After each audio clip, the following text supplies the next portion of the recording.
पैदल चल करके गुरुकुल में शिक्षा ग्रहण करने के लिए जा रहे हैं। इस सुदामा पैदल पैदल चल करके गुरु सांदीपन के यहां विद्या अध्ययन के लिए जा रहे हैं। इधर कृष्ण और बलराम ये दोनों भाई भी पैदल पैदल चलकर नहीं, आज रथ पर बैठ करके गुरु सांदीपन के यहां विद्या अध्ययन करने के लिए जा रहे हैं। सुदामा जब पैदल पैदल चल करके जा रहे थे तो सुदामा के पैरों में एक कांटा लग गया, और जैसे ही पैरों में कांटा लगा ये लड़खड़ा करके वहीं पर गिर पड़े। सुदामा आज रोते हुए भगवान को पुकार रहे हैं, कांटो लाग्यो रे सांवरिया, मोसे गेल चलियो नहीं जा, ओ मोसे गेल चलियो नहीं जा, मोसे रस्तो चलियो नहीं जा, कांटो लाग्यो रे सांवरिया, मोसे गेल चलियो नहीं जा। ये कांटो बड़ो भारी दुख देवे, ये कांटो बड़ो भारी दुख देवे, ओ मोसे उठ्यो न बैठो जाय, मोसे रस्तो चलियो नहीं जाय, कांटो लाग्यो रे सांवरिया, मोसे गेल चलियो नहीं जाय। सुदामा के पैरों से रक्त बह रहा है और सुदामा आज भगवान को याद कर रहे हैं। भगवान ने आज बलराम जी से कहा, दाऊ भैया मुझे ऐसा लग रहा है जैसे मानो मुझे कोई याद कर रहा हो। भगवान रथ से उतर करके आए, देखा सुदामा के पैरों में कांटा लगा हुआ था। भगवान ने इस कांटे को अपने नाखूनों से पकड़ करके बाहर निकाला, पूछा क्या नाम है? सुदामा। कहां जा रहे हो? गुरु सांदीपन के यहां। क्या लेने? विद्या अध्ययन करने के लिए। भगवान ने कहा, दादा क्या तुम मेरे मित्र बनोगे? सुदामा ने मना कर दिया, नहीं नहीं भैया हम तुम्हारे मित्र नहीं बन सकते। क्यों? अरे तू तो एक राजा को बेटा जान पड़े और हमें गरीब ब्राह्मण के बालक है। अरे भैया तू तो नित्य ताजा ताजा माकर मिश्री खाबे बारो है, नित्य ताजा पकवान खाबे बारो। भैया हम तुमसे मित्रता कैसे कर सके? देख कन्हैया, मित्रता और शत्रुता हमेशा अपने बराबरी वालों में शोभा देती है। अब तू एक राजा को बेटा है और मैं गरीब ब्राह्मण को बालक हूं, भला अपनी मित्रता है कैसे सके? भगवान ने कि दादा तुम इस मित्रता के लिए बस हाँ कर दो। सुदामा ने कहा, देखो कन्हैया मित्रता यदि करो न तो दूध और पानी जैसी करना चाहिए, अन्यथा मित्रता करने से क्या फायदा? पता दूध पानी की मित्रता कैसी होती है? दूध में आपका मन आए उतना पानी तुम डाल देना, लेकिन जब तक दूध में सामर्थ्य रहती है वह दूध अपने मित्र पानी को अपने रंग में मिलवा लेता है। और जिस मोल में दूध बिकता है उसी मोल में अपने मित्र पानी को भी बिकवा देता है। कन्हैया मित्रता यदि करो तो ऐसी करना चाहिए, वरना मित्रता करने से क्या फायदा। भगवान ने कहा दादा तुम बस हाँ कर दो, इस मित्रता को दोनों तरफ से मैं ही निभाऊंगा। और आज सुदामा से भगवान ने मित्रता करी है और दोनों मित्र चल करके गुरुकुल में पहुंच गए। दोनों में बड़ा प्रेम है, इतना प्रेम दोनों मित्रों में है, एक साथ प्रातः ब्रह्म मुहूर्त में जग करके खड़े होते, एक साथ विद्यालय जाते, एक साथ बाल भोग पाते, एक साथ घूमने जाते। आज क्या हुआ, गुरुदेव ने समस्त बालकों से कहा भैया कल जब तुम विद्यालय में आओगे न, एक पाठ याद करके लाना। और जो पाठ याद करके नहीं लाएगा उसे जंगल जाकर के समिधा लानी पड़ेगी। अगले दिन विद्यालय लगा, गुरुदेव ने सबसे ही पहले सुदामा जी को खड़ा कर दिया। सुदामा खड़े हो जाओ। हाँ गुरुदेव, पाठ सुनाओ। सुदामा ने सर झुका लिया, कहा गुरुदेव मुझे पाठ याद नहीं हुआ। देख सुदामा, मैंने पहले ही कहा था जो पाठ याद करके नहीं लाएगा उसे जंगल जाना पड़ेगा। आज सुदामा अकेले जंगल में समिधा लेने के लिए जा रहे हैं। भगवान ने देखा, बताओ ये मेरा मित्र आज अकेला जा रहा है, ये मुझसे मित्रता करने के लिए राजी भी नहीं था और मैंने ही इसे मित्रता के लिए हाथ बढ़ाया और आज ये अकेला जा रहा है। गुरुदेव ने दूसरे नंबर पर कृष्ण को खड़ा कर दिया, कहा कन्हैया तुम सुनाओ। आज भगवान ने गुरुदेव से कहा, गुरुदेव मुझे पाठ याद नहीं हुआ। गुरुदेव ने मनी मन का, वाह रे कन्हैया, जिसके भीतर से चारों वेद प्रकट हुए हैं वो कह रहा है मुझे पाठ याद नहीं हुआ। अरे कन्हैया, इस मित्रता को निभाना तो कोई तुमसे सीखे। एक मित्र से मित्रता निभाने के लिए याद होते हुए भी मना कर दिया। कन्हैया दंड सबके लिए समान है, तुम्हें भी जंगल में जाना पड़ेगा। दोनों मित्र चल करके जैसे ही जंगल जा रहे थे, गुरु माता को दया आ गई। गुरु माता ने कहा, बेटा लो ये 3 मुट्ठी चने ले लो, जहां भी दोनों भाइयों को भूख लगे दोनों भाई बराबर बराबर बांट करके खा लेना। जंगल जाने लगे। सुदामा ने कहा, लाला भैया हमको तो पेड़ पे चढ़वावे ना है, हम पेड़ पे चढ़ेंगे कैसे?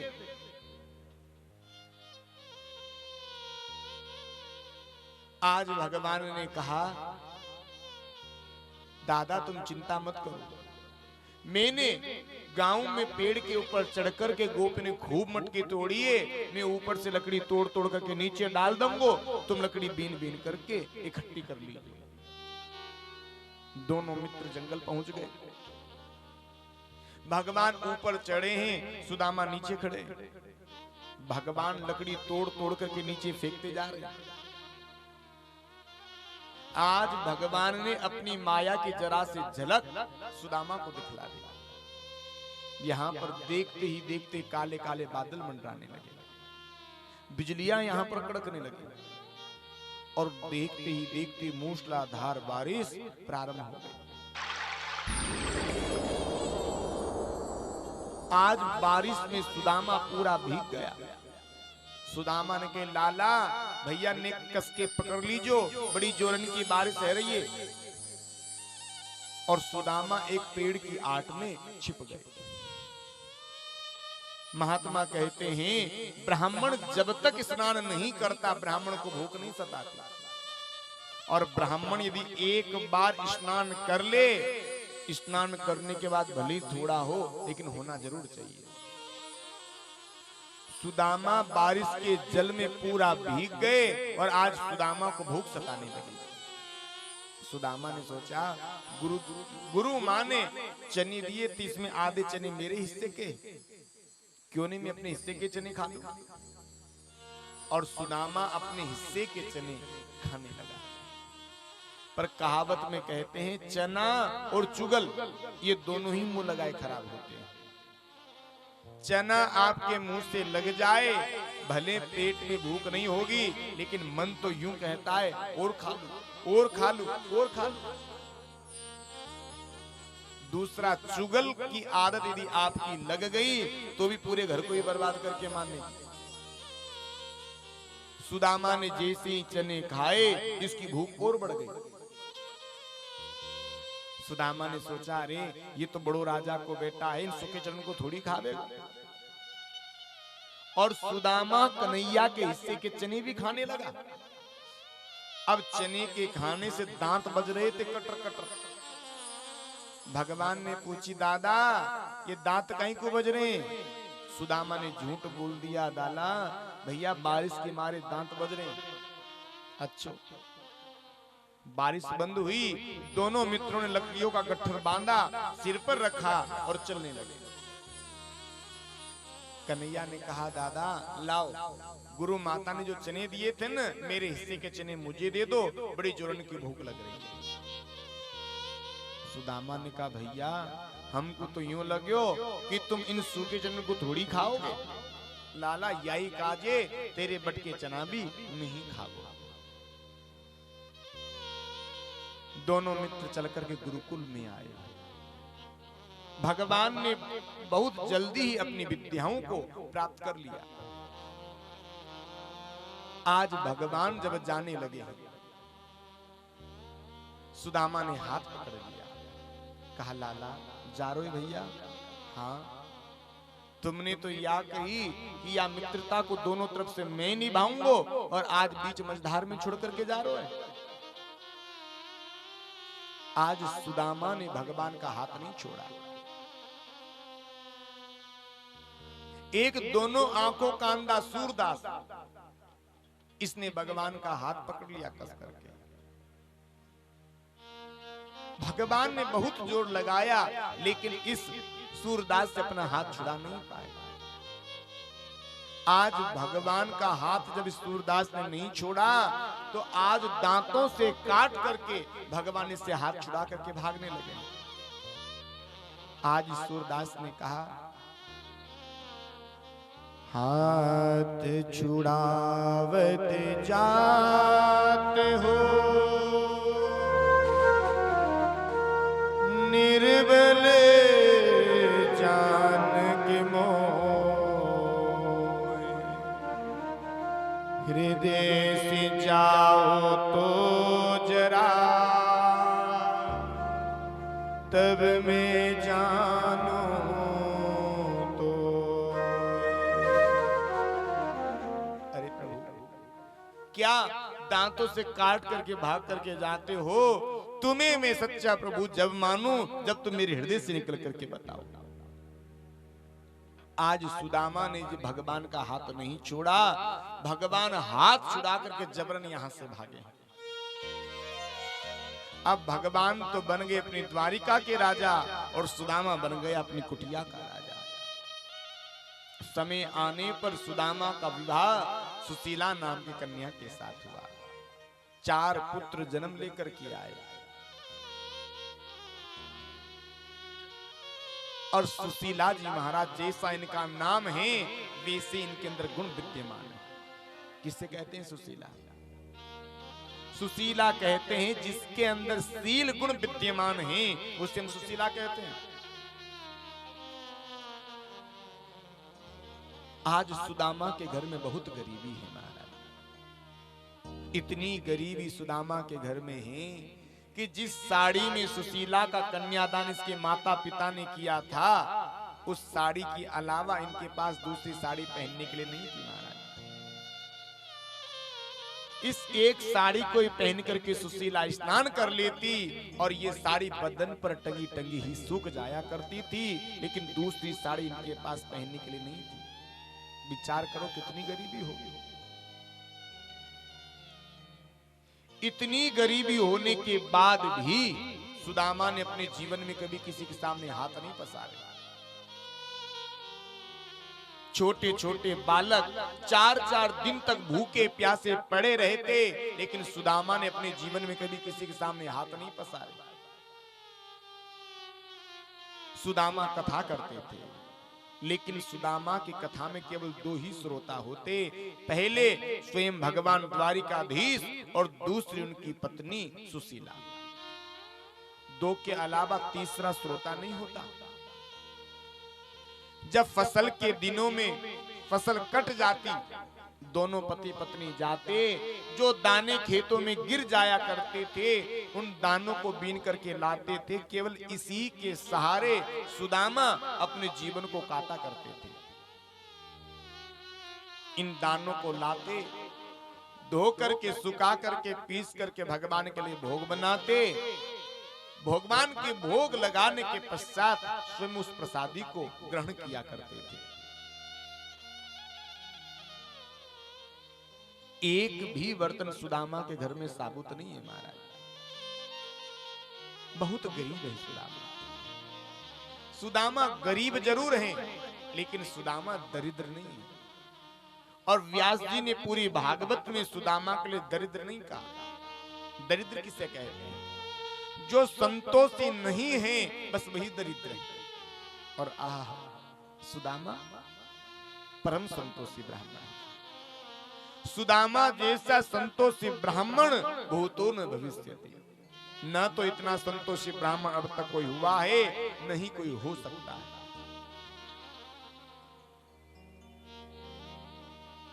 आज सुशीला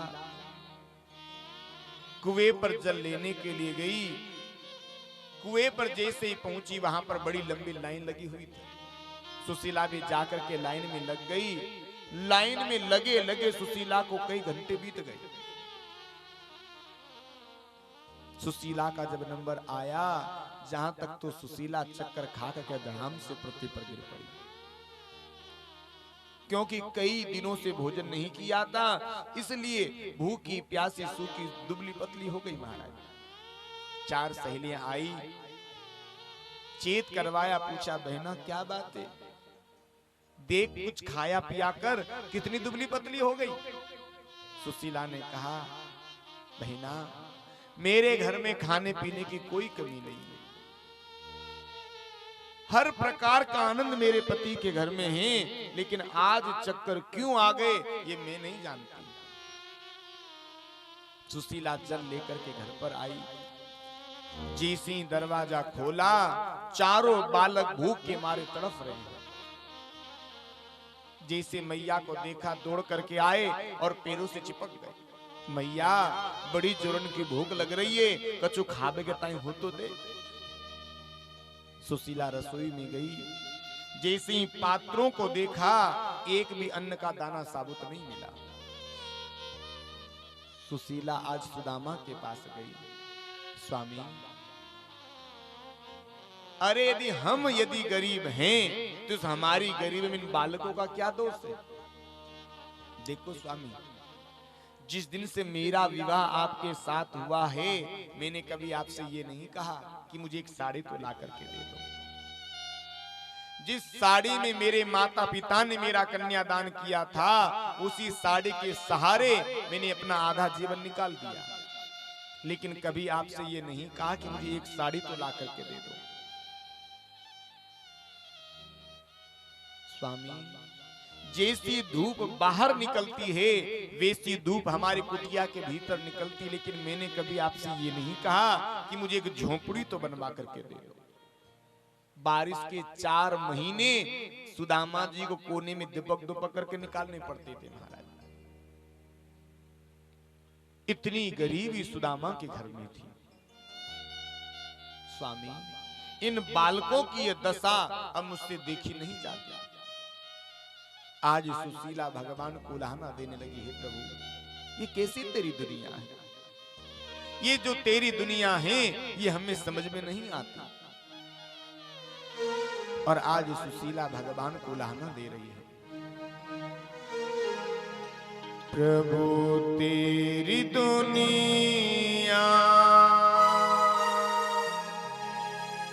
समझ में न आई, कहीं पर मिलन है तो कहीं पर जुदाई हो, कहीं पर मिलन है तो कहीं पर जुदाई। प्रभु तेरी दुनिया समझ में न आई, प्रभु तेरी दुनिया समझ में न आई। कहीं पर मिलन है तो कहीं पर जुदाई हो, कहीं पर मिलन है तो कहीं पर जुदाई। प्रभु तेरी दुनिया समझ में न आई, प्रभु तेरी दुनिया समझ में न आई।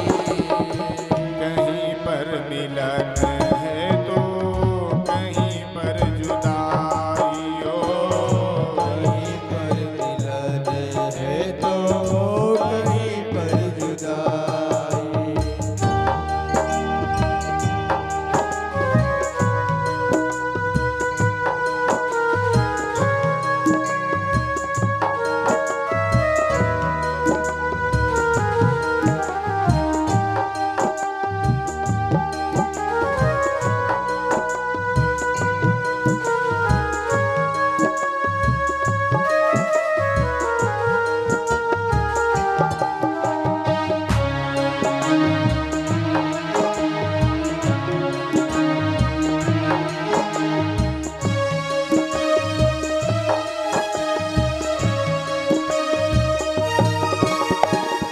तारीफ क्या करूं मैं तेरी कला की, कोई न जाने दाता तेरी कला। तारीफ क्या करूं तेरी कला की, कोई न जाने दाता तेरी कला को। तारीफ क्या करूं मैं तेरी कला की, कोई न जाने दाता तेरी कला को। खिलौना बना कर दुनिया, खिलौना बना कर दुनिया खूब तो खिलाई। कहीं पर मिलन है तो कहीं पर जुदाई हो, कहीं पर मिलन है तो कहीं पर जुदाई। प्रभु तेरी दुनिया समझ में न आई, प्रभु तेरी दुनिया समझ में न आई। कहीं पर मिलन है तो कहीं पर जुदाई। कहीं पर मिलन है तो कहीं पर जुदाई।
पर मिलन है तो कहीं पर जुदाई।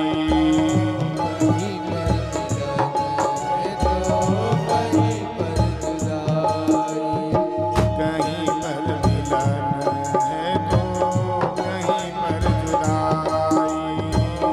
कहीं पर मिलन है तो कहीं पर जुदाई। प्रभु तेरी दुनिया समझ में न आई। कहीं पर मिलन है तो कहीं पर जुदाई। आज सुशीला भगवान को लहना देती है, प्रभु ये कैसी तेरी दुनिया है। आज सुशीला यहाँ से खेत पर चल करके गई और खेत में जाकर के हरा हरा बथवा लेकर के आई। इतनी गरीबी सुदामा के घर में है, इस बथवे में डालने के लिए नमक मिर्च भी सुदामा के घर में नहीं है महाराज। उस कच्चे बथवे को ही उबाल करके आज सुशीला ने बालकों को खिला दिया। आज पोरबंदर में सुदामा का एक मित्र रहा करता था, श्रीधर। श्रीधर चल करके सुशीला के पास आया और कहा, भाभी मैं नगर के राजा का गुणगान गाने के लिए जाता हूं, राजा बदले में मुझे स्वर्ण सरसियां देता है, आप भी सुदामा को भेज दिया करो। सुदामा जब उनकी महिमा गाएगा, उनका जब गुणगान करेगा, तो बदले में सुदामा को भी कुछ न कुछ मिलेगा, जिससे तुम्हारे घर की गरीबी दूर हो जाएगी। शाम को सुदामा चल करके आए, सुशीला ने जलपान करवाया, चरणों में बैठ गई, कहने लगी, स्वामी आप हमारे नगर के जो राजा हैं, इनका गुणगान करने क्यों नहीं चले जाते? अरे इतना बड़ा राजा है, जब आप गुणगान करने जाओगे तो आपको भी कुछ न कुछ देगा। सुदामा ने कहा, क्या कहती सुशीला, मैं जाकर गुणगान करूं? सुशीला, भले इससे भी कितना ज्यादा दुख मुझे मिल जाए, लेकिन गुणगान मैं भगवान के अलावा किसी और का नहीं करूंगा। आज भगवान रुक्मणी से कह रहे थे, रुक्मणी देख, ये मेरे बचपन का मित्र है। रुक्मणी ने कहा, प्रभु आपका मित्र और इतना गरीब? भगवान ने कहा, रुक्मणी क्या करूं, ये कभी चल करके मेरे द्वार तक आता ही नहीं है, खाली एक बार चल करके मुझ तक ये आ जाए, सत्य कहता हूं जीवन में दोबारा इसको कभी मांगने की जरूरत नहीं पड़ेगी। रुक्मणी ने कहा, तो भगवान आप ही कुछ करो। आज भगवान एक छोटे से ब्राह्मण का रूप लेकर के सुदामा के द्वार पर पहुंच गए। आवाज लगाई भगवान ने, भिक्षाम देहि। सुशीला ने जैसी आवाज सुनी, सुशीला डर गई, अरे ये ब्राह्मण मेरे द्वार पर भिक्षा के लिए आया है और मेरे घर में एक अन्न का दाना नहीं है, ये ब्राह्मण मेरे दर से खाली नहीं जाना चाहिए। आज एक लोटा जल का भरा और लेकर के ब्राह्मण देवता के पास पहुंच गई। कहा, हे ब्राह्मण देवता, मेरे घर में इस एक लोटा जल के अलावा और कुछ नहीं, अतः आप इस एक लोटे जल को ही सब कुछ मान करके स्वीकार करो। ब्राह्मण देवता ने उस जल का भोग लगाया। कहा, देवी मैंने सुना है कि तुम्हारे जो पति हैं, इनके बचपन के मित्र का नाम कन्हैया है और वो अभी द्वारिका का राजा बना बैठा है। अरे देवी, तुम अपने पति को उनसे मिलने क्यों नहीं भेज देती? इतना बड़ा राजा है, पहली बार जब मिलने के लिए जाएंगे तो अवश्य इनको भेंट में कुछ न कुछ देगा। सुशीला घर से लोटा रख करके बाहर निकली, जो छोटा सा ब्राह्मण आया था वो ब्राह्मण कहीं दिखाई नहीं दिया। ये ब्राह्मण नहीं, स्वयं भगवान द्वारिकाधीश ही थे जो ब्राह्मण का रूप लेकर के आए थे। और आज सुशीला को रास्ता बता करके यहां से अंतर ध्यान हो गए।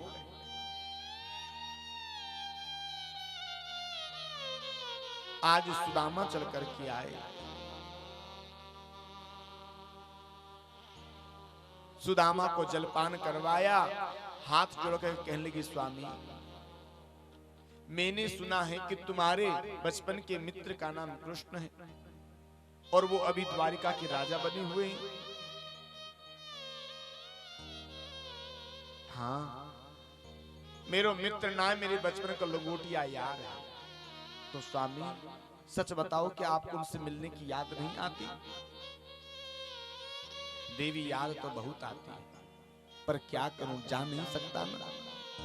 जब भी मुझे याद आती है आंख बंद करके बस यही उसका दर्शन कर लेता हूं। सुशीला ने कहा, स्वामी एक बार चले जाओ, इतना बड़ा राजा है, आप जब उससे मिलने के लिए जाओगे तो भेंट में अवश्य कुछ न कुछ देगा। सुदामा ने कहा, क्या कहती है सुशीला, मैं अपने मित्र के द्वार पर जाऊं और वो भी भीख मांगने के लिए? सुशीला, मर जाऊं मांगू नहीं अपने तन के कार्य। मर जाऊंगा लेकिन अपने शरीर के लिए कभी किसी के सामने झोली नहीं पसारूंगा। परमार्थ के कारणे मुझको नेक न आवे लाज। हाँ, कहीं भगवान के लिए भी मांगना पड़ता न तो मुझे कोई संकोच नहीं होता, भले मांग लेता जाकर। सुशीला कहने की, स्वामी मत मांगना, पर एक बार जाओ तो सही। और आज सुशीला सुदामा जी से निवेदन करती है, स्वामी ओ नाथ जाओ चले द्वारिका को, इस नगर में गुजारा नहीं है। स्वामी जाओ चले द्वारिका को, इस नगर में गुजारा नहीं है। देख लिया जमाने को हमने, वो देख लिया जमाने को हमने, यहाँ कोई भी अपना नहीं है। स्वामी जाओ चले द्वारिका को, इस नगर में गुजारा नहीं है। सुख में साथी है सारा जमाना, सुख में साथी है सारा जमाना, दुख में कोई नहीं है हमारा। ओ देख लिया जमाने को हमने, यहाँ कोई भी अपना नहीं है। स्वामी जाओ चले द्वारिका को, इस नगर में गुजारा नहीं है। स्वामी चले जाओ, भले मत मांगना, एक बार जाओ तो सही। आज सुदामा ने कहा, सुशीला शास्त्र कहता है मित्र के यहाँ, गुरु के यहाँ कथा इत्यादि में कभी खाली हाथ नहीं जाया जाता। पहली बार अपने मित्र से मिलने जाऊं तो भी क्या खाली हाथ चला जाऊं? स्वामी आप जाने की तैयारी करो और आपको भेंट में ले जाने की व्यवस्था मैं करती हूं। आज जैसी सुशीला अपने रसोई में गई, जाकर के देखा एक भी अन्न का दाना सुशीला को नहीं मिला। आज सुशीला बहुत दुखी हुई और सुशीला भगवान को लहाना देती है, प्रभु ये कैसी तेरी दुनिया है? इस दुनिया में जब तूने हम जैसे गरीबों को बनाया, क्या तेरी आंख से आंसू नहीं आया होगा? किसी किसी को तो तूने इतना दे दिया कि उनके घर में खाने वाले नहीं हैं, और हम जैसे गरीबों को तूने 2 समय का भोजन तक नहीं दिया। सुशीला आज भगवान को उल्हाना देती है। गरीबों की दुनिया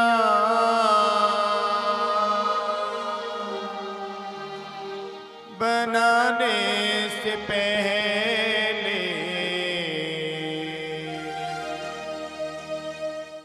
गरीबों की दुनिया बसाने से पहले बता दे मुझे तू क्या रो या न होगा। बता दे मुझे तू क्या रो या न होगा।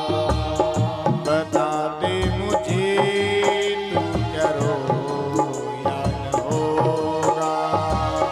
बता दे मुझे तू क्या रो या न होगा। गरीबों की दुनिया बसाने से पहले गरीबों की दुनिया बसाने से पहले बता दे मुझे तू क्या रो या न होगा। बता दे मुझे तू क्या रो या न होगा।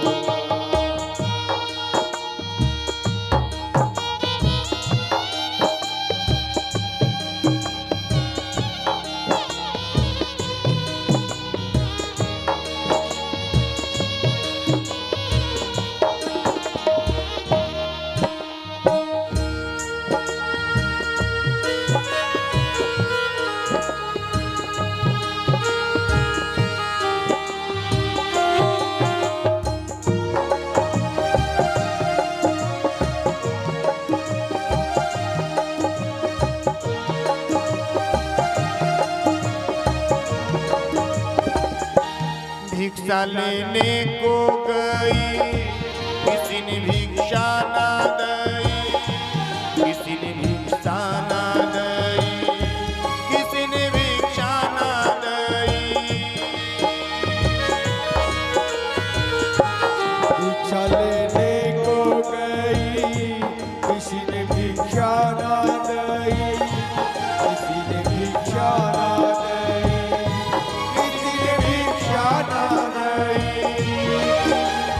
हे भगवान ये लीला कैसी अजब तुम्हारी है, अजब तुम्हारी है। रोती सुशीला बिलख बिलख के, रोती सुशीला बिलख बिलख के। बता दे मुझे तू क्या रो या न होगा। बता दे मुझे तू क्या रो या न होगा। गरीबों की दुनिया बसाने से पहले गरीबों की दुनिया बसाने से पहले बता दे मुझे तू क्या रो या न होगा। बता दे मुझे तू क्या रो या न होगा। बता दे मुझे तू क्या रो या न होगा। बता दे मुझे तू क्या रोया होगा। बता दे मुझे तू क्या रोया न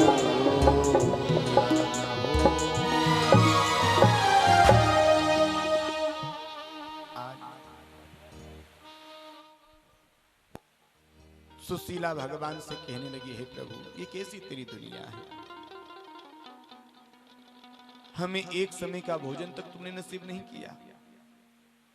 आज सुशीला यहां से चलकर के अपनी पड़ोसन के पास गई और पड़ोसन से जाकर के कहा, बहिना, आज मेरे पति द्वारिकाधीश से मिलने के लिए जा रहे हैं, पर हमारे पास भेंट में ले जाने के लिए कुछ है नहीं। बहिना, एक मुट्ठी चावल मुझे तुम उधार दे दो, और मेरे पति जब द्वारिका से लौटेंगे ना, मैं तुम्हें वापस लौटा दूंगी। आज सुशीला 4 घरों में गई और 4 घरों से 4 मुट्ठी चावल लेकर के आई। इतनी गरीबी सुदामा के घर में है, किन चावलों को बांधने के लिए एक बिलात कपड़ा भी सुदामा के घर में साबुत नहीं है। अपनी आधी साड़ी को फाड़ा, इसी को 4 करवट किया और चावल के पोटली बना करके सुदामा को दे दी।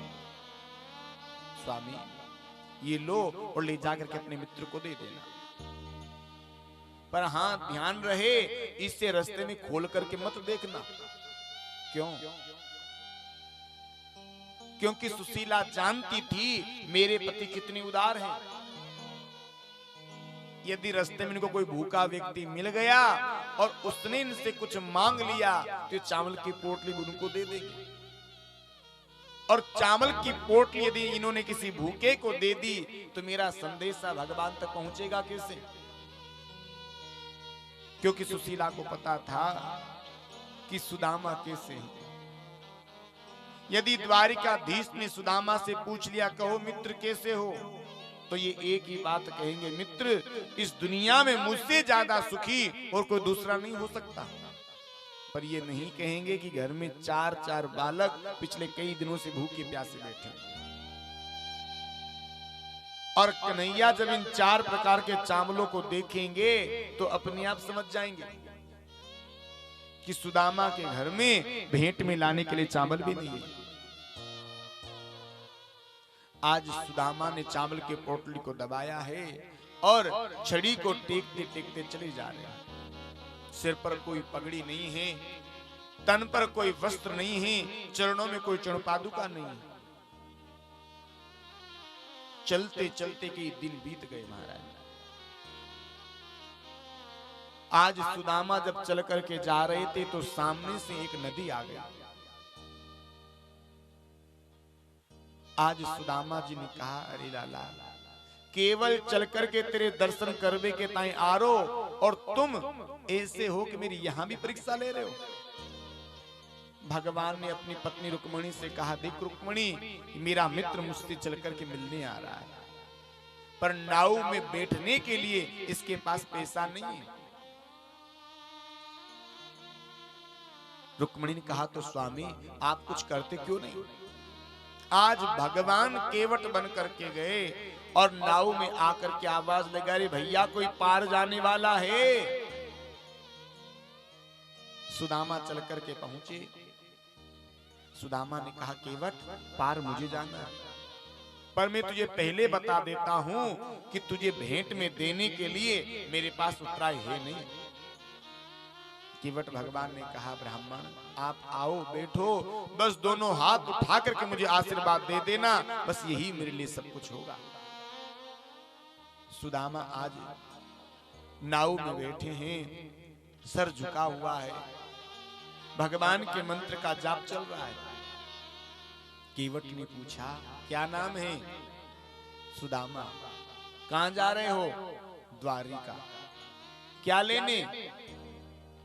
अरे जो द्वारिका का राजा है ना, वो मेरे बचपन का मित्र है। केवट भगवान झूठे को हंसे, कहने लगे, अरे भैया ब्राह्मण, बूढ़ो है गो और झूठ बोलने में नहीं को लज्जा ना आ रही? अरे कहां तो वो द्वारिका को राजा और कहां तू?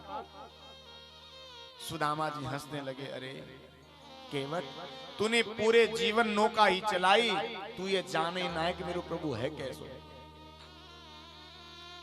अरे कन्हैया या नहीं देखे कि तुम्हारे पास अभाव कहीं को है, और ना ही कन्हैया ये देखे कि तुम्हारो प्रभाव कैसो है।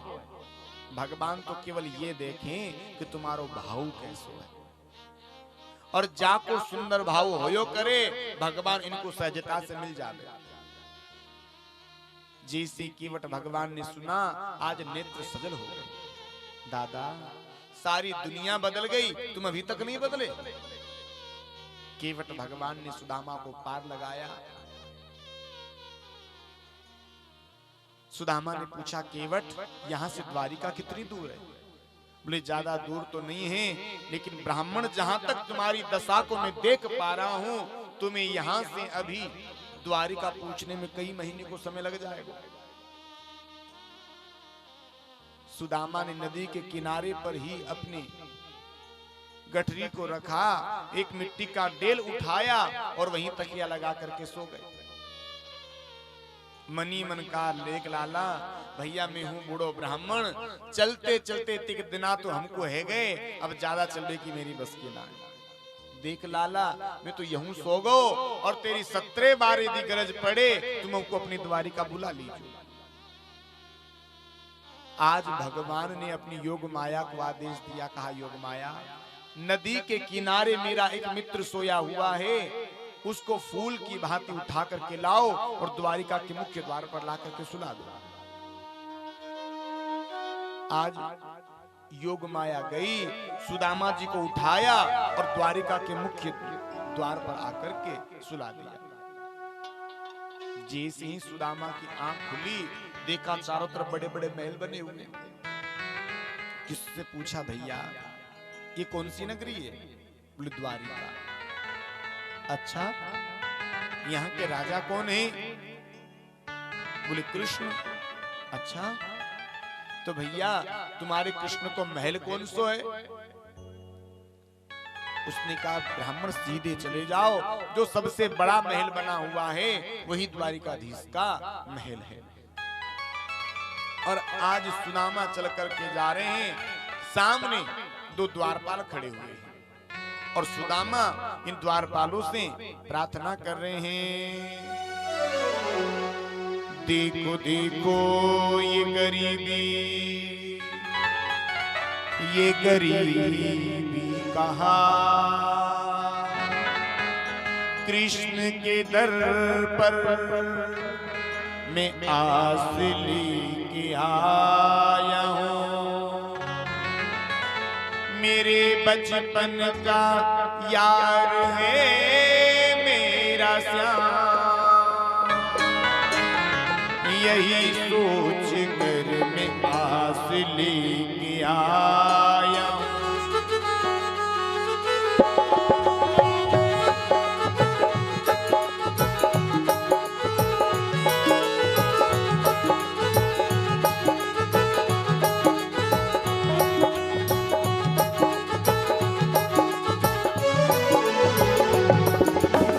अरे द्वारपालों कन्हैया से कह दो, अरे द्वारपालों कन्हैया से कह दो, दर पे सुदामा करेगा गया है, दर पे सुदामा करेगा गया है।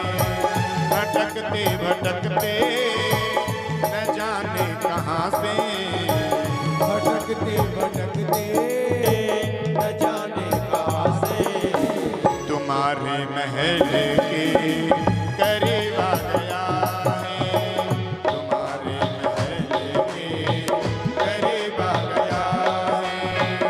अरे द्वारपालों कन्हैया से कह दो, अरे द्वारपालों कन्हैया से कह दो, दर पे सुदामा करीब आ गया है, दर पे सुदामा करीब आ गया है।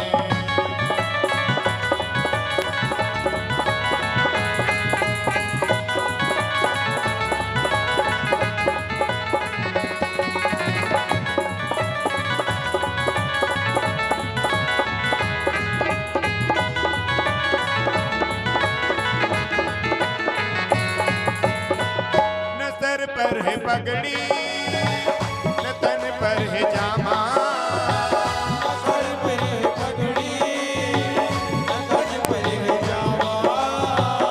बता दो कन्हैया को नाम है सुदामा सुदामा, बता दो कन्हैया को नाम है सुदामा।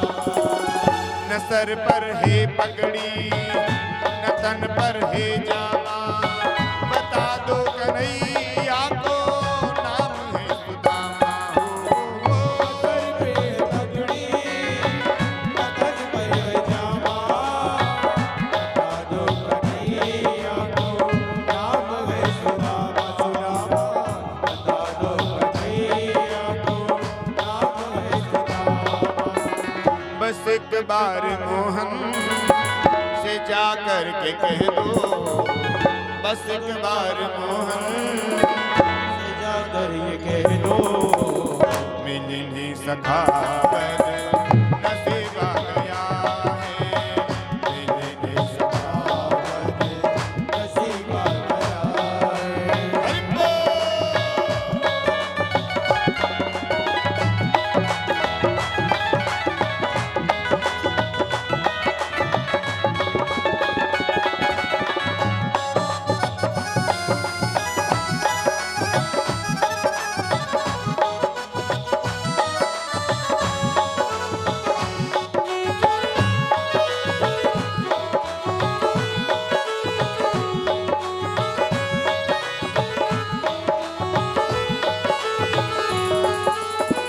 सुनते ही दौड़े चले आए मोहन, सुनते ही दौड़े चले आए मोहन, लगाया गले से सुदामा को मोहन, लगाया गले से सुदामा को।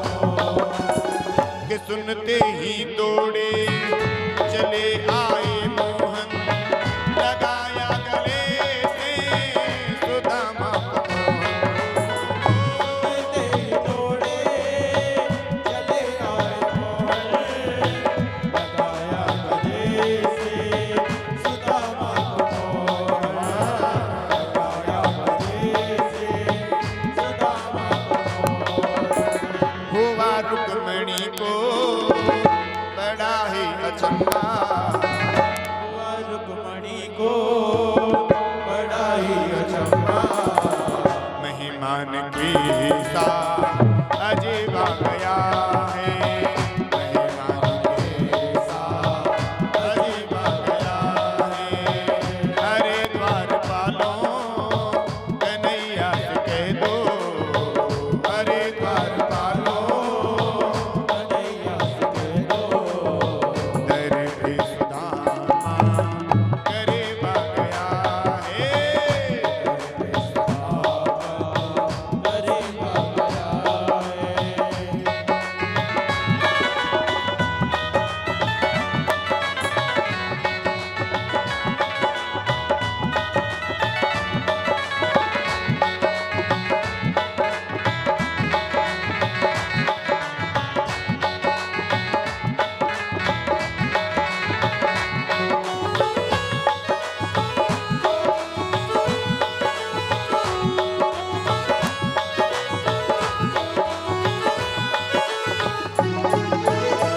बराबर पे अपने सुदामा बिठाए, बराबर पे अपने सुदामा बिठाए, चरण आंसुओं से श्याम ने धुलाए धुलाए, चरण आंसुओं से श्याम ने धुलाए।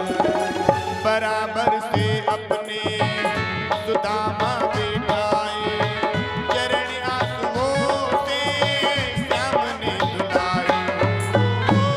बराबर पे अपने सुदामा बिठाए, चरण आंसुओं से श्याम ने धुलाए, चरण आंसुओं से श्याम ने धुलाए। न घबराओ प्यारे जरा तुम सुदामा, न घबराओ प्यारे सखा तुम सुदामा,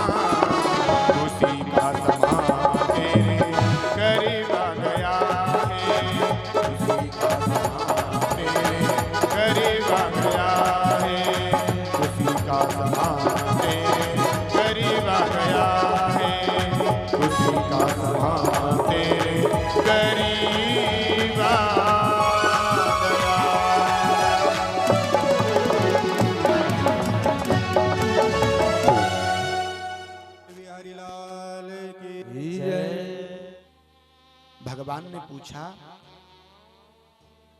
कौन आया है? द्वारपाल ने कहा, प्रभु कोई ब्राह्मण आपसे मिलने के लिए आया है। क्या नाम है उसका? सुदामा। भगवान ने कहा, सुदामा आया है? जैसे ही भगवान ने सुना सुदामा आया है, आज भगवान ने अपने सिंहासन से दौड़ लगा दी। भगवान दौड़ते जा रहे हैं, दौड़ते जा रहे हैं, दौड़ते जा रहे हैं। भगवान का मुकुट कहीं गिरा, भगवान का पीतांबर कहीं गिरा, भगवान का पटका कहीं गिरा, भगवान के चरणों में चरण पादुका तक नहीं है। भगवान दौड़ते हुए आज 7 डोरियों को पार करके मुख्य द्वार तक पहुंच गए। जैसे मुख्य द्वार पर पहुंचे, वहां पर सुदामा अपने दोनों पैरों के बीच में सर को दे करके बैठा। भगवान गए, भगवान ने कहा, दादा तुम आ गए? हाँ, बड़ी देर कर दी आने में।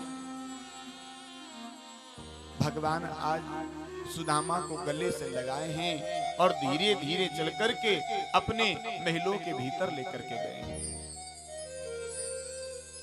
भगवान ने आज सुदामा को अपने सिंहासन के ऊपर बिठाया और आज भगवान सुदामा के चरणों में बैठ गए। सुदामा को संकोच होने लगा। सुदामा ने कही, लाला भैया तुम यहाँ बैठो, हम ब्राह्मण हैं, हम आज सामने बैठ जाएंगे। भगवान ने कहा, नहीं नहीं ब्राह्मण, आप यहीं पर बैठो। अरे हम जैसे राजा महाराजा तो आप जैसे संत ब्राह्मणों के चरणों की धूली है। आज भगवान को लगा कि सुदामा को संकोच हो रहा है। आज भगवान ने अपनी पत्नियों से कहा, रे जाओ, आज हमारे दर पर कोई ब्राह्मण आया है, जल लेकर के आओ, ब्राह्मण के चरण धुलवाएंगे। आज पत्नियां जल लेने के लिए गई हैं। भगवान ने सुदामा जी का पैर उठाया और अपनी जंघा पर रख दिया। जैसे सुदामा जी के पैरों को नीचे से भगवान दबाने लगे, सुदामा की आह निकलने लगी। क्यों?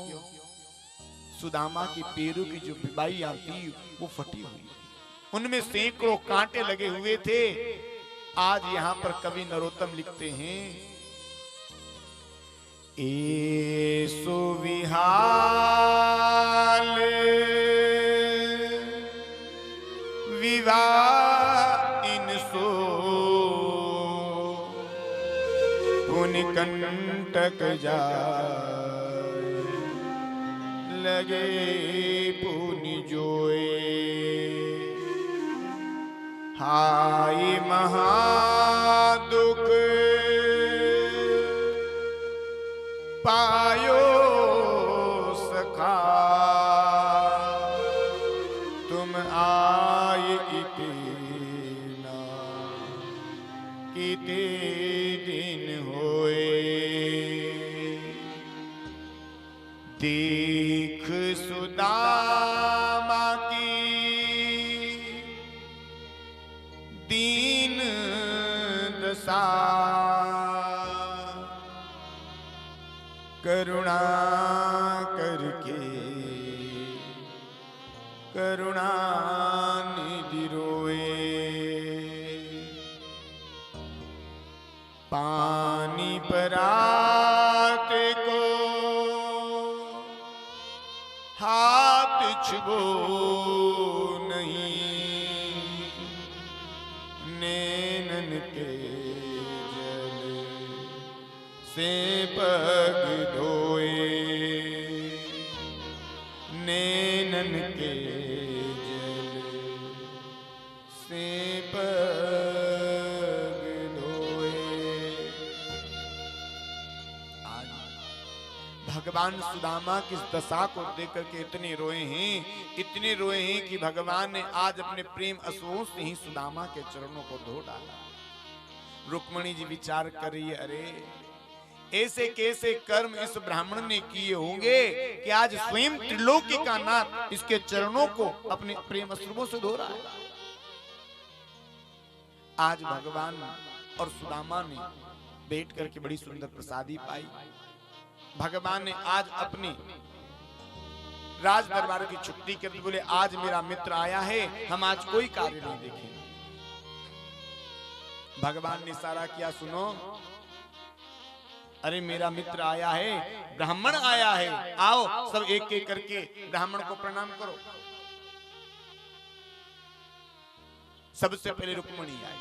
रुक्मणी ने हाथ जोड़ा, कहा मैं रुक्मणी प्रणाम करती हूँ। सुदामा ने दोनों हाथ उठा करके आशीर्वाद दिया, अखंड सौभाग्यवती भव। महाराज मैं नागनी जी प्रणाम करती हूँ, पुत्रवती भव। महाराज मैं कालिंदी प्रणाम करती हूँ, आनंद भव। अब महाराज यहाँ तो आशीर्वाद देते देते आशीर्वाद कम पड़ गए, लेकिन आशीर्वाद लेने वालों को लाइन लग गई। महाराज जैसे भीड़ देखी, सुदामा ने के लाला इतको आइयो भैया, क्या बात है? बोले कान में कहूंगो। अच्छा कान में कह दे। बोले भैया ये सबरी कौन है? अरे दादा अपनी है। अपनी है? हाँ नहीं हमने यो जानी भाई सबरी द्वारिका वारी आ गए हो। नहीं नहीं दादा अपनी है। अच्छा कितनी है? अरे दादा ज्यादा ना है, बस 16,108 ही है। सुदामा ने कह लियो वहां एक पत्नी को पेट पाल में पसीनो आ रहा है, और ये 16,108 को तो ऐसे गिना रो है जिसे 2-5 तो कहां है। दिन लगा आशीर्वाद बेचारा। अब आशीर्वाद देते देते सुदामा के ये दोनों हाथ दर्द करने लगे। अब सुदामा केवल मुंह से आशीर्वाद दे रहे हैं, अखंड सौभाग्यवती भव, अखंड सौभाग्यवती भव, अखंड सौभाग्यवती भव। अब तो मुंह भी दुखने लग गया महाराज। अब तो सुदामा केवल यूं गर्दन हिला करके आशीर्वाद दे रहे हैं। अब महाराज 2-5 होते आशीर्वाद दे रहे, यहाँ तो हजारों है। अब तो गर्दन भी दर्द करने लग गया। सुदामन के लाला यहाँ आ भैया, क्या बात है? अरे दादा कितने को बच रही हैं?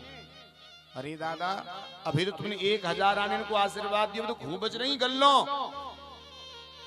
तो भैया हमको ऐसा लग रहा है हम तो तेरी भाभी के पास दोबारा लौट करके जा ही ना पाएंगे। क्यों भैया? हम तो तेरी पत्नी को आशीर्वाद देवे में यहीं पूरे रह जाएंगे। अरे भैया मैं बूढ़ो ब्राह्मण हुए थे, एक दिन से पैदल पैदल चल करके यहाँ तक पहुंचो, और तेरी इन रानियन को आशीर्वाद देवे की मेरी बस की ना है। भगवान ने के दादा क्या कर रहे हो? बनी बनाई गृहस्थी को बिगड़वाओगे कैसे? तुमने 1,000 रानियों को तो आशीर्वाद दे दियो, और जो बच गई रानियां वो क्या कहेंगी? वो अच्छी लगी जब इनको आशीर्वाद दिलवा दियो, हमको ना दिलवायो। तुम लड़ाई करवाओगे, आशीर्वाद पूर्व को ही देना पड़ेगा। सुदामा ने कहा भैया हम ना दे सके। देख लाला तू ऐसो कर, तू मोको प्रणाम कर ले, और मैं सारी रानी को बदले को इकट्ठो आशीर्वाद तेरे अकेले काजे ही दे दूंगा। और आज भगवान कृष्ण ने सुदामा के चरणों में अपना सर रख करके प्रणाम किया, और आज सुदामा ने अपने दोनों हाथ उठा करके भगवान को आशीर्वाद दे दिया। दोनों मित्र आज बैठे हैं, सुदामा सिंहासन पर हैं और कृष्ण चरणों में बैठे हैं। भगवान ने के दादा अरे कछु शादी ब्याह कियो कि ना कियो? सुदामा ने के देख लाला शादी करने की इच्छा तो बिल्कुल नहीं थी, लेकिन माता पिता नहीं माने तो उनकी इच्छा से करना पड़ा। अच्छा हाँ, और देख लाला तेरी भाभी को नाम सुशीला है। भगवान कहने लगे वाह वादा है, ब्याह कर लियो और हमको निमंत्रण तक ना दियो। सुदामा कहने लगे भैया कहीं को बिना काम के बात न कर रहे, हमने एक ब्याह कर लियो और तुमको न्योतो दे वो भूल गए तो कौन सी बड़ी बात है गई। भले आदमी खुद ने तो 16,000 कर लिए, 2-4 में बुला ले तो हमको। भगवान ने के दादा पतो मेरे ब्याह कैसे भय कैसे भय? बोले 5 बजे तक घर में शादी की कोई चर्चा नहीं और 7 बजे घर में बहू आ गई। अब बता कौन को निमंत्रण दे? तो दादा मेरे किसी ब्याह में मंगल गीत ना भय, समय नहीं मिला मुझे किसी को निमंत्रण देने का। आज भगवान ने पूछा दादा घर में हमारी भाभी है ना, तो भाभी ने अवश्य मेरे लिए कुछ न कुछ भेजा होगा। अब सुदामा उस चावल की पोटली को छिपाने लगे। सुदामा ने के लाला देख इन बातों को तो हम और तुम बाद में इकल्ले में बैठ करके कर लेंगे, लेकिन पहले बड़े दिन में मिले नहीं का बचपन की बातचीत है जाए। भगवान ने कि दादा उन बातों को तो कर लेंगे, लेकिन पहले तुम ये बताओ कि भाभी ने मेरे लिए क्या भेजा। सुदामा कहने लगे लाला बात तो सुन, पतो है हम और तुम गुरुकुल में पढ़ो करते थे, एक बार गुरुदेव ने पाठ याद करने के लिए दिया। भगवान ने कहा दादा हमको सब कुछ पता है, तुम तो ये बताओ कि भाभी ने। सुदामा विचार करने लगे मानो को थोड़ा ही बचपन को हटी लो। अरे लाला इन बातों को हम तुम बाद में कर लेंगे, पतो है गुरुदेव ने हमको पाठ याद करने के ताई दियो, फिर हमने पाठ याद करके ना सुनायो, में जंगल में गयो संविदा लेवे के ताई, पीछे पीछे तुम भी गए। भगवान ने कहा दादा हमको सब कुछ पता है, तुम तो केवल ये बताओ कि भाभी ने मेरे लिए। सुदामा ने विचार क्यों माने वो नहीं, जब तक या पुटलिया को ले ना ले गो माने को ही ना। अरे भैया हम कह रहे हैं इन बातों को बाद में कर लेंगे। सुदामा भगवान की पत्नियों से कहने के देवी सुनो, तुम जानते हो तुम्हारे पति बचपन में कैसे रहते थे। पत्नियां कहने लगी हाँ बताओ बताओ कैसे रहते थे। सुदामा कहने लगे देवियों ये तुम्हारे पति बचपन में गोकुल की गलियों में नंगा घुमा करते थे, ऐसे थे तुम्हारे पति, और चुल्लू वर चाच के लिए गोपियों के सामने नाचा करते थे तुम्हारे पति। भगवान ने कहा दादा मेरी पत्नियां मेरे बारे में मुझसे ज्यादा जानती हैं, केवल तुम तो ये बताओ कि भाभी ने मेरे लिए। अब भगवान ने क्या किया, नीचे पैर जो दबा रहे थे पैर दबाते दबाते भगवान खड़े हो गए और सुदामा के हाथ दबाने लगे। सुदामा ने क्या किया, इधर से पोटली को निकाला इधर दबा लिया, ले दबा दिया। भगवान ने रुक्मणी की तरफ इशारा किया, रुक्मणी आजा तू भी दबा। रुक्मणी आई, रुक्मणी सुदामा के दूसरे हाथ को दबाने लगी। सुदामा जी ने पोटलिया इधर से निकाली इधर दुबका ली, ले तू भी दबा। भगवान ने कि रुक्मणी तो दूर हट जा, ऐसा ना देखो मैं जानू कैसे लेनी यहां से पोटली। भगवान ने के दादा पतो है तुमको, जब हम छोटे थे गुरुकुल में पढ़ते थे तो कौन सा खेल खेलते थे। बोले कौन सा खेल खेलते थे लाला। बोले देख दादा ई तेरी ई मेरी ई बाबा की ई अम्मा की गई रे गई रे पोटली गई, और भगवान ने आज पोटली को छीन लिया। भगवान ने पोटली को खोला, एक मुट्ठी चावल इसमें से लिया, भगवान इनको पान कर गए। भगवान ने दूसरी मुट्ठी ली, भगवान उनको भी पान कर गए। तीसरी मुट्ठी भगवान खाने वाले थे, इतने में तो रुक्मणी ने आकर के हाथ पकड़ लिया। प्रभु क्या करते हो, कच्चे हैं दर्द हो जाएगा। सुदामा जी ने कहा देख देवी तभी तो कह रहा हूं यहाँ पे माने ना है, बचपन को हटी लो। किसी को पता नहीं चला कि भगवान ने सुदामा को क्या दिया और क्या नहीं दिया, लेकिन भगवान ने दो मुट्ठी में सुदामा को 2 लोगों का राज्य दे दिया। एक रात से ज्यादा सुदामा द्वारिका में रुके और नहीं। जैसे ही सवेरा हुआ सुदामा ने कहा भैया मैं जाऊंगा। जाओगे चले जाओ। सुदामा जी यहां से चल करके अपने पोरबंदर में पहुंचे और भगवान के द्वारा दी गई जो सुख संपत्ति थी इनका सुख भोग करके सुदामा भगवान के धाम को गए हैं।